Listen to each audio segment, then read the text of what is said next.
So I grew up in the Philadelphia area and born in Norristown, Pennsylvania, northwest suburbs of Philadelphia.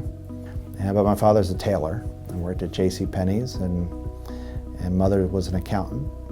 And it was a really great environment to grow up. My younger sister is very science-oriented and my older brother is a union electrician. So it was a really neat mix growing up. You know, the sort of forte for me is to make connections between topics or between disciplines. And you know, I think that comes from asking great questions and a sense of curiosity. The University of North Carolina at Chapel Hill is an amazing place. You know, I think our environments play a huge role in what we end up doing. So I had physicians interested in drug delivery and colleagues in the School of Pharmacy interested in drug delivery. And so there was this intellectual gulf. Why don't we make this bridge of photolithographic techniques for making new drug carriers? And that's the approach that we took. This idea of trying to use these tools of the microelectronics industry, which normally people use adhered to a surface.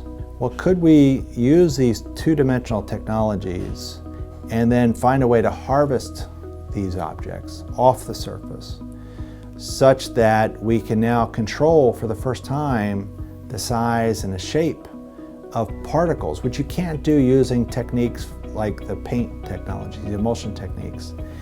And so we thought there would be, one is you can control the size and shape, but two, we could give precision to something that's normally heterogeneous. If we were careful and we did this in a unique way, that instead of just embossing a surface, that we could actually have particles of controlled size and shape that we could lift off the surface and collect.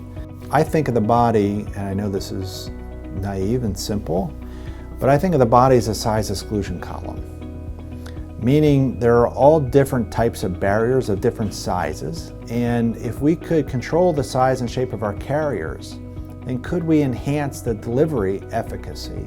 Instead of having a distribution of shapes, could we now be more effective at delivery? And so Print was born.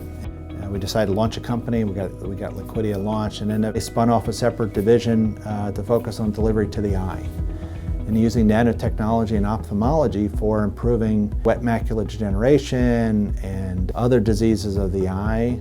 And there's another spin out focused on oral health. And so I think these kinds of opportunities are line extensions of a principal platform idea that can go in a lot of different ways.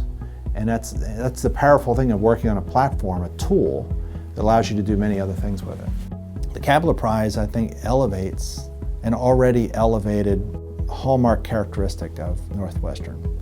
You know, it has all the elements of a comprehensive university, and nanoscience is one of the prominent pillars of the institution. And so it's really special to be the inaugural recipient. Nanotechnology will continue to impact people's lives, and probably the most tangible example of that will be continuing to drive Moore's Law. I think it's, the innovation is going to continue here as people get increasingly creative in applying what they're doing. I think in so many different ways this field can continue to grow and expand and impact people's lives and improve the human condition.